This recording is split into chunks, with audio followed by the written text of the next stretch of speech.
आम्ही 10 ते 12 दिवस गावी होतो, त्यामुळे तिथनं मुंबईला येणं म्हणजे सर्वात डिफिकल्ट काम होतं. सो आज आम्ही निघालेलो मुंबईला आणि हीच आमची पॅकिंग चालू आहे. म्हणजे हे केळी, फणस, काजू, आंबे हे सगळे आम्ही पॅक करून घेऊन जात होतो. आणि हा आहे आमचा ओमकार. सो हा ना पूर्ण व्लॉगमध्ये माझ्या आला नाही आणि आता आलाय तोही लाजतोय. आणि हे आहे चंद्रमामा. खरं सांगू तर हे सगळी माणसं आहेत ना इथे, त्यामुळेच आम्ही गावी वगैरे एवढ्या चांगल्यापैकी एन्जॉय करून राहतो. कारण गरज पडली की ही गावचीच माणसं आम्हाला हेल्प करतात.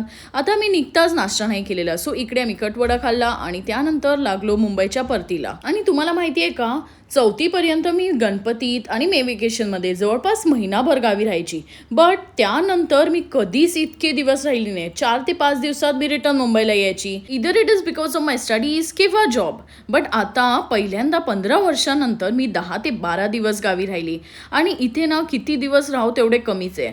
खरं सांगू तर फिरायला खूप काय आहे कोकणात. आम्ही पण बरेच गोष्टी प्लॅन केलेले, इथे येऊन हे करू ते करू. त्यातले काही गोष्टी पूर्ण झाले आणि काही नाही. मी पण विचार केलेला खूप सारे रील्स बनवू, बट तेवढे काही शक्य झाले नाही. Main thing was the network issue.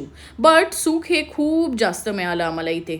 आणि पूर्ण फॅमिली असल्यामुळे मजा तर डबलच होते. आणि खरं सांगू तर दिस इज फर्स्ट टाइम मला असं वाटलं की वी आर लकी की आमचं घर आहे गावी आणि आम्ही मस्तपैकी असं निवांत वेळ काढून कोकणात जाऊन राहू शकतो.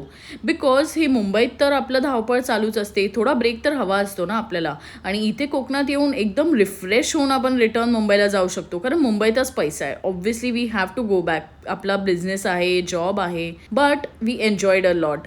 आणि आम्हाला तर पाऊस वगैरे पण लागला जाताना. एकदम वातावरण एकदम पावसाळ झालेलं होतं आणि खूप मज्जा आली आम्हाला इथे ओव्हरऑल.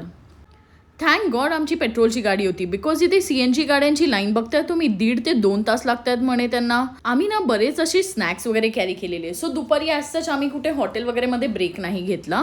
आम्ही आमचे डब्बे वगैरे आणलेलेच खाल्ले आणि संध्याकाळी डायरेक्ट आम्ही एका हॉटेलमध्ये थांबलो. सो आम्ही थांबलेलो ह्या हॉटेल सुमनमध्ये. तर इकडे येऊन आम्ही सर्वात आधी ऑर्डर केलं मसाला पापड, जो खाऊन आमचा ऑलरेडी झालेला होता.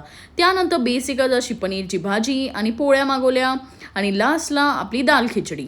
एकदम यम्मी होतं इथलं जेवण. त्यानंतर आम्ही आईस्क्रीम पण खाल्लं. सो मी ते मागवलेलं कॉर्नॅटो आणि बहिणीने आणि मम्मीनी मागवलेलं कसाटा, जे की मी फर्स्ट टाइम खाल्लं.